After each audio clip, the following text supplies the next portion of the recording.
ఏమండి, మీరు అచ్చుగుద్దినట్టు నా భార్య జ్యోతిలా ఉన్నారు. మీరేమో కాదు వర్ష అంటున్నారు. పదే పదే అలా అడిగి నన్ను ఇబ్బంది పెట్టకండి. నేను ఆల్రెడీ మీతో చెప్పాను కదా. జ్యోతికి దైవభక్తి ఎక్కువ. తను నిజంగా జ్యోతి అయితే ఖచ్చితంగా గుళ్ళో కూర్చుని అబద్ధం చెప్పదు.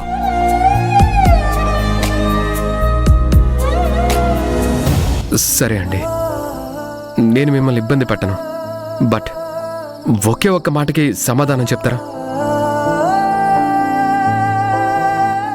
నేను జ్యోతిని అని తెలుసుకోవటానికి పాపం దొరబాబు చాలా ఆరాటపడుతున్నారు.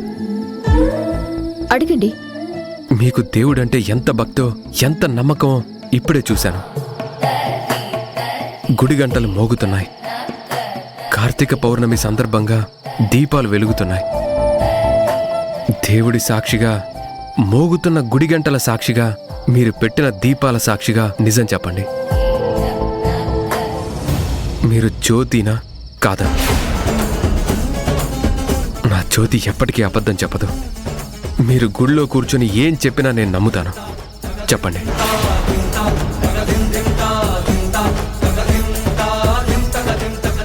మీ నోటి నుంచి ఇప్పుడు చెప్పే నిజం ఆ శివయ్య ఆదేశంగా నేను భావిస్తాను. శివం శివం సనాతనం, హరం హరం పురాతనం, త్రియాయుధం చరాచరం. నా జ్యోతి అయితే దేవుడి సాక్షిగా ఉన్నది ఉన్నట్టు చెప్తుంది. మీరు నా జ్యోతినా వర్షానా? చెప్పండి, మీరు జ్యోతినా వర్షానా? వీడు తుమ్ము బంకల పట్టుకుని ఇప్పటికి వదిలేడు.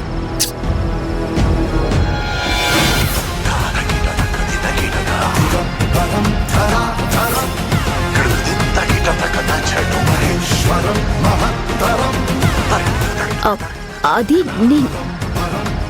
చెప్పండి. శివం శివం సనాతనం. మర్యాదగా చెప్తే నీకు అర్థం కాదా? ఆశ్రమంలోనే వర్షని ఇబ్బంది పెట్టదని పద్ధతిగా చెప్పాను.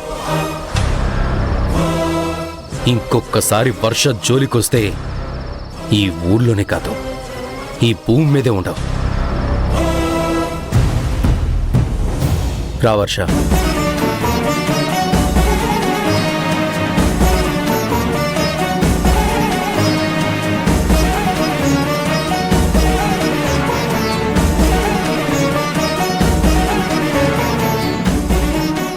దేవుడి సాక్షిగా చెప్పమన్నాను కాబట్టి నా జ్యోతి అయితే ఇప్పుడు చెయ్యి అందించదు.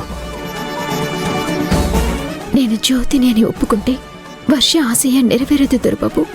మీకు అబద్ధం చెప్పాలంటే నా గుండె పిండేసినట్టు అవుతుంది. కానీ తప్పదు.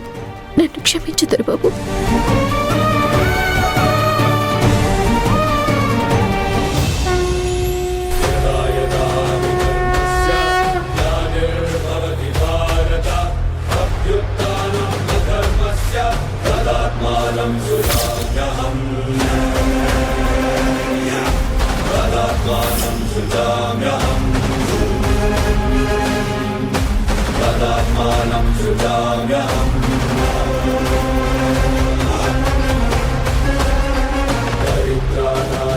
పద.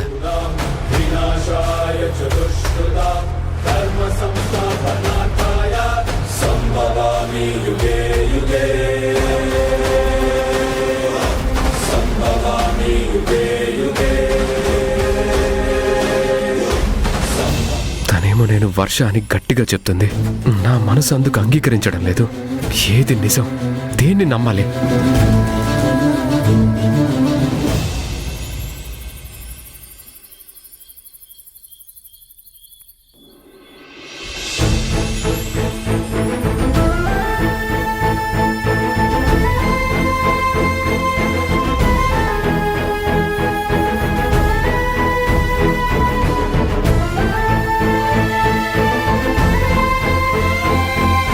అమ్మమ్మా,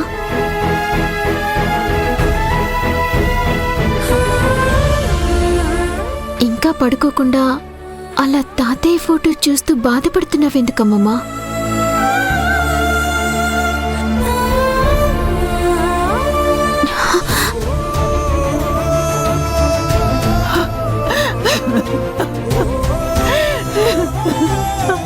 అమ్మమ్మ, ఏమైంది?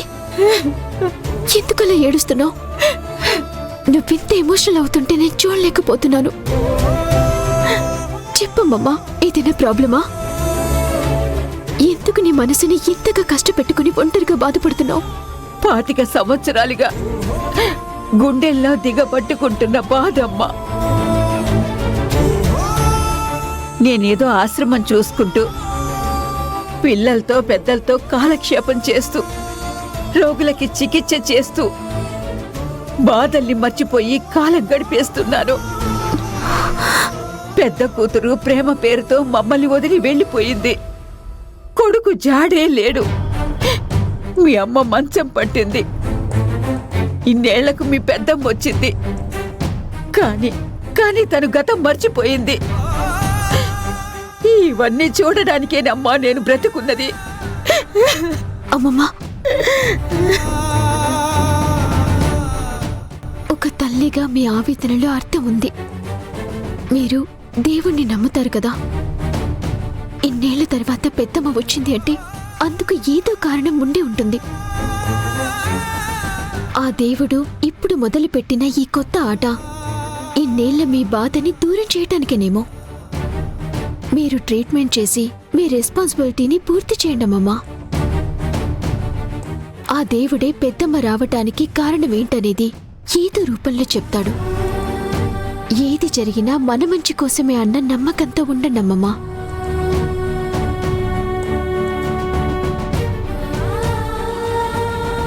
నువ్వు వచ్చాకే నాకు ప్రాణం లేచొచ్చినట్లయింది. కొత్త ఊపిరొచ్చింది. నువ్వుంటే నాకు ధైర్యంగా ఉంటుందమ్మా. ఇక ఈ అమ్మమ్మను వదిలి వెళ్ళిపోవు కదా. నేను మీ మనవరాల్ని కాదమ్మమ్మా. వర్షలా వచ్చిన బాధ్యతని పూర్తి చేసి వెళ్ళిపోవాలి. ఎప్పటికైనా మీకు నేనుంటానమ్మమ్మా. నేను చేయగలిగేది ఏదైనా చేస్తాను.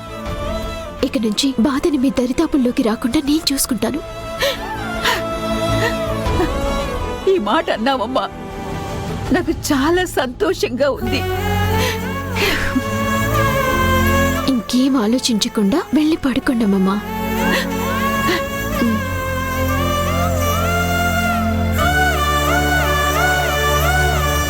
శివయ్య, అమ్మని చెల్లిని వెతుక్కుంటూ బయలుదేరిన నన్ను వర్షలా ఇక్కడికి చేర్చావు. దొరబాబుని శారదమ్మని ఇక్కడికి రప్పించావు. నువ్వు నాతో ఏదో చేయించాలనుకుంటున్నావు, నాకు అర్థమవుతుంది. వర్ష పేరు మీదకి ఆస్తులు వచ్చేలా చేస్తాను. శారదమ్మకి గతం గుర్తుకొచ్చేదాకా ఇక్కడే ఉంటాను. నన్ను దీవించు స్వామి.